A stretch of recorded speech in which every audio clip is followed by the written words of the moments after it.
इस प्रकार भगवान रास लीला करते हैं और रास लीला के सारे कुतर्कों का दसम स्कंद के 33वीं अध्याय का 38वां श्लोक समाधान कर देता है। देखिए, जो लोग कहते हैं ना कृष्ण तो ऐसे थे वैसे थे, गोपिकाओं के साथ रास रचाते थे, भागवत का ये वचन सिद्ध करता है कि महारास में लौकिक कुछ भी नहीं था, सब कुछ अलौकिक था। क्या? नासूयं खलु कृष्णाय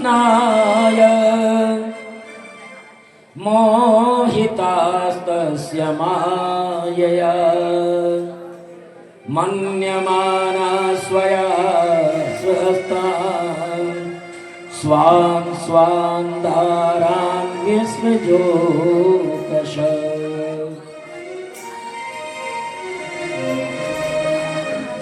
ब्रज गोपों ने श्री कृष्ण में तनिक भी दोष वृद्धि नहीं की, क्योंकि उनकी पत्नियां तो उनके पास थी। देखिए, जिन गोपियों के साथ रास रचाया वो पत्नियां, वो गोपियां तो उनके पतियों के साथ थी। सिद्ध है कि ये शारीरिक नहीं बल्कि मानसिक मिलन था, लौकिक नहीं अलौकिक मिलन था, स्त्री पुरुष का नहीं ईश्वर और जीव का मिलन था। ये महाराज की रहस्य है कि ये स्त्री पुरुष का लीला नहीं है, ये ईश्वर और जीव का मिलन है।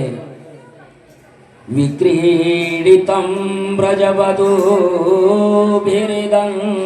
च विष्णो श्रद्धान्वितोऽनुसृणुयादतवर्णयत् भक्तिं परां भगवती प्रतिलभ्य मामं रत्रोगमाश्वपहिनो त्यजिरेण धीरा। इस महारास लीला के श्रवण से, वर्णन से काम रोग से मुक्त होकर के प्राणी भगवान की पराभक्ति पाता है। इस प्रकार ये भागवत का हृदय क्षेत्र दसम स्कंद और दसम स्कंद का हृदय क्षेत्र ये रास पंचाध्यायी पूर्ण होती है।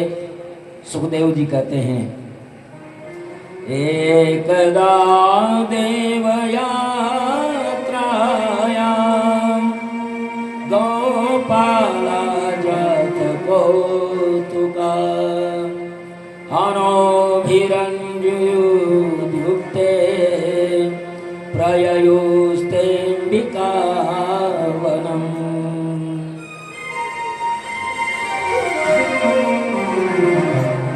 द्वारकाधीश, द्वारका में द्वारकाधीश के दर्शन किस किस ने किए हैं?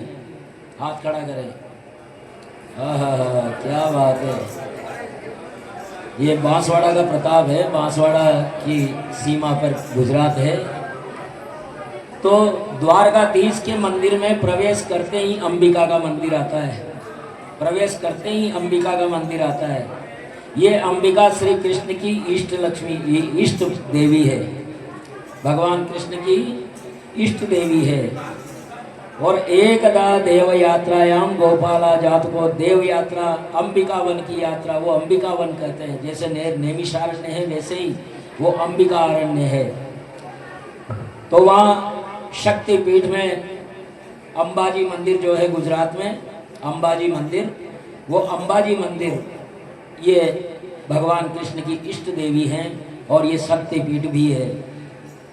तो वहाँ गए, तब सरस्वती नदी थी। अब सरस्वती लोप हो गई, लेकिन उस समय सरस्वती नदी थी। तो सरस्वती में उन्होंने पशुपति का ध्यान करके और स्नान किया। शिवरात्रि पर्व पर अंबिका वन की यात्रा की, शिव और अंबिका की बड़ी भक्ति से उन्होंने पूजन किया है। और एक अजगर नंद बाबा को निगलने लगा, श्री कृष्ण के चरण स्पर्श से उसका मोक्ष हुआ और उसमें से देव पुरुष प्रकट हुआ। भगवान के पूछने पर बताया, पिछले जन्म में मैं सुदर्शन नाम का विद्याधर था। वो अजगर नंद बाबा को लिपेट लिया था उसने। भगवान के लकोटियों से कूटा, कोई फर्क नहीं पड़ा, लेकिन जब भगवान का चरण लगा तो वो सुदर्शन के रूप में, विद्याधर के रूप में प्रकट हुआ। वो कहने लगा कि मुझे अपनी सुंदरता पर बड़ा अभिमान था। देखिए, अपनी सुंदरता पर कभी अभिमान नहीं करना चाहिए। अगर सुंदरता इतनी प्यारी है तो इस थाल को उधेड़ करके देख लो, क्या मिलेगा। ये सुंदरता तो इस चमड़ी से है, कभी ये चमड़ी जल गई तो क्या हो जाएगा, कल्पना करके देख लो। इसलिए सुंदरता पर अभिमान करना अज्ञान के अलावा और कुछ नहीं है। मैंने अपनी सुंदरता पर अभिमान किया। एक बार काले कुबड़े अंगिरा ऋषि को देखा, काले और कुबड़े कुरूप अंगिरा ऋषि को देखा तो मैं व्यंग्य से हंसने लगा। ऋषि ने कहा कि मैं काला हूँ, कुबड़ा हूँ, किंतु मन सत्संग से मेरे मन को सुंदर कर लिया है मैंने। किंतु तू शरीर से सुंदर है लेकिन मन से काला है। और ऋषि ने अजगर होने का शाप दे दिया। शरीर की सुंदरता पर मत जाओ। शरीर में क्या सुंदर है, पाँव सुंदर है, हाथ सुंदर है, पेट सुंदर है, माथा सुंदर है, ये सब नष्ट होने वाले हैं। इसलिए सुंदरता पर नहीं जाना चाहिए। ये अगर अलग हो गए, अगर माथा सुंदर है तो इसको अलग करके रख लो, देखें फिर क्या बचेगा। हाथ सुंदर है तो हाथ को अलग करके रख लो। तो सुंदरता पर मत जाओ। संसार और शरीर को सुंदर माना तो यहीं से पाप शुरू हो जाता है। ज्ञान की दृष्टि से देखो तो सौंदर्य किसी देह में नहीं होता है, संसार में नहीं होता है, बल्कि सुंदरता तो मन में होती है। हमारे मन में भाव उत्पन्न होता है कि ओहो, गंगोत्री का दृश्य कितना सुंदर है। हमारे मन में भाव होता है कि केदार घाटी के पग पग पर स्वर्ग बिखरा पड़ा है। ये मन में अगर सुंदरता है तो हमें सुंदर लगेगा। नहीं तो कितने ही ऐसे भी वहाँ उस रास्ते पर कितनी बार हर साल लगभग जाना होता है हिमालय में।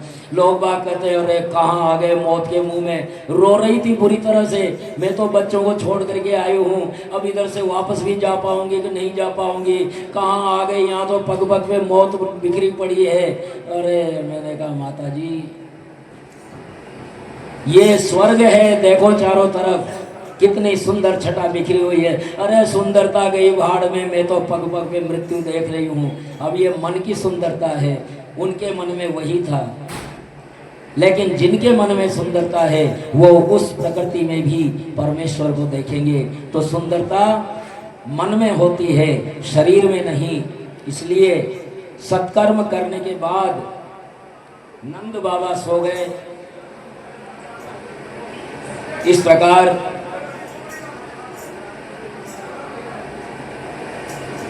गोपियां रात्रि में रासलीला और दिन में कृष्ण की लीलाएं करती थी। मन को भगवान के चिंतन में ही लगा करके रखो। गोपिकाओं को भगवान का संसर्ग मिल गया था, फिर भी वे कृष्ण के चिंतन में ही लगी रहती थी।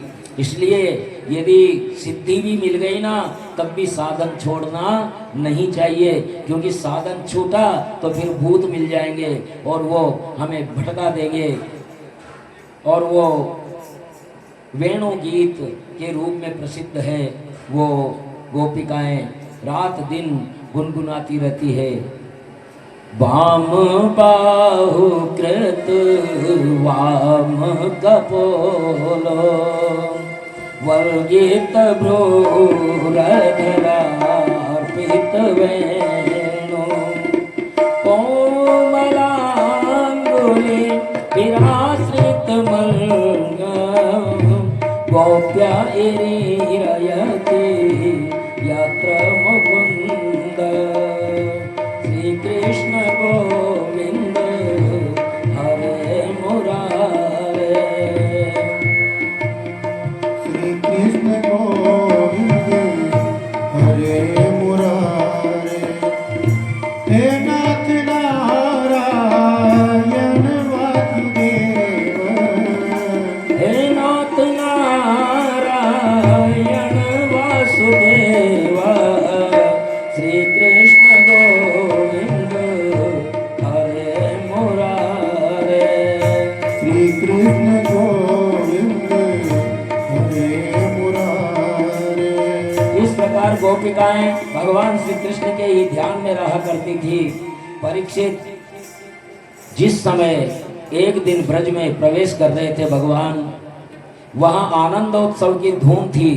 उसी समय अरिष्टासुर बेल बन करके आया और भयंकर असुर से जब घबरा करके और श्री कृष्ण की शरण में गए, कृष्ण कृष्णेति ते सर्वे गोविंदं शरणं ययो भगवान पिता दीक्षा गोकुलं भयविद्रुतम्। हे कृष्ण, अरिष्टासुर आ गया है, वो बड़ा भयभीत कर रहा है, आप बचाओ, हम आपकी शरण में हैं। और अरिष्टासुर द्वारा आक्रमण करने पर भगवान ने उसके सींग पकड़ लिए और अंततः मार दिया। नारद जी ने कंस से कहा कि वसुदेव ने तुझसे झूठ बोला था। अब नारद जी पहुंच गए कंस के पास कि अरे वसुदेव ने तुमसे झूठ बोला था, उसका 8वां पुत्र मरा नहीं है, उसका 8वां पुत्र नंद जी के पास खेल रहा है। जिसे तूने मारा ना, वो तो नंद की पुत्री थी। तेरे इतने सारे सेवकों को उसी ने मार डाला है। जो सेवक मरे हैं ना तेरे, वो उसी ने मारे हैं जो देवकी का 8वां गर्भ है। तो क्रोधित कंस वसुदेव को तलवार लेकर के मारने के लिए दौड़ा। नारद बोले कि अच्छा अच्छा मारेगा, बोले मार दे मार दे, लेकिन समझ ले जिसने छोटी सी अवस्था में इतने सारे राक्षसों को मार दिया, जब तो उसके माता पिता को मार देगा तो वो तेरा क्या हाल करेंगे, ये सोच ले जरा। कंस अब षड्यंत्र सोचने लगा। ब्राह्मणों की सलाह ली तो सलाह मिली कि धनुष यज्ञ करो, धनुष यज्ञ करो, उसमें आयु बढ़ती है, किंतु अगर 5 दिन में कोई विघ्न आया तो यजमान की मृत्यु हो जाती है, ये ध्यान रख लेना। इसलिए 5 दिन विशेष सावधानी के। मल्लों ने कहा कि वो छोकरा क्या करेगा, हम तो उसके भी काल हैं। जो पहलवान थे कंस ने पाल रखे थे। कंस ने धनुष यज्ञ के बहाने बलराम को बुलाकर मरवा देने का षड्यंत्र सोचा। काल आने पर पुण्यात्मा पुण्य कार्य करते हैं, जबकि पापी तो क्रोधी अधर्मी हो जाता है। सोचने लगा कि किसको लाने के लिए भेजूं, कौन है जो कृष्ण और बलराम को ला सकता है। ये सोच करके उसने सोचा कि हाँ, एक यदुवंशी अभी भी मेरे राज्य में है और वो निश्चित रूप से मेरा काम करेंगे। और अक्रूर ऐसे यदुवंशी थे जो किसी तरह कंस के तमाम अत्याचारों के बाद भी मथुरा में टिके हुए थे। जैसे कश्मीर में कुछ हिंदू अभी भी रह रहे हैं बेचारे, वैसे ही कुछ गिने चुने हिंदुओं की तरह अक्रूर भी वहाँ मथुरा में रह रहे थे। उन्होंने कंस का विश्वास जीत लिया था। कंस ने सोचा कि अक्रूर विश्वासघात नहीं करेंगे, अतः अक्रूर को बुलाया और दोनों हाथ में लेकर के बोला, भो भो दान पते मय्यं क्रियता मैत्र मातृत नान्यस्त्वत्तो हित तमो विद्यते भोज वृष्णिषु। हे अक्रूर, दोनों हाथों को हाथ में लेकर के बोला, हे अक्रूर जी, अरे आप तो बड़े बड़े मधुर हैं, दानपति हैं और मित्रता का आदर करने वाले हैं। मेरा हित है, मेरे हित के एक काम को करना प्रभु। अब जब दुष्ट व्यक्ति जब प्रिय बोले ना तो समझना चाहिए कि कोई ना कोई खपटा है। दुष्ट व्यक्ति अगर प्रिय बोल रहा है तो समझ जाना चाहिए कि कुछ तो गड़बड़ है। आप उदारदानी है, आदरणीय है, आज आप मेरा एक मित्रोचित काम करें तो मैं आपका एहसान नहीं भूलूंगा। भोजवंशी वृष्णिवंशी यादों में आप ही हैं जिन पर मैं विश्वास कर सकता हूँ।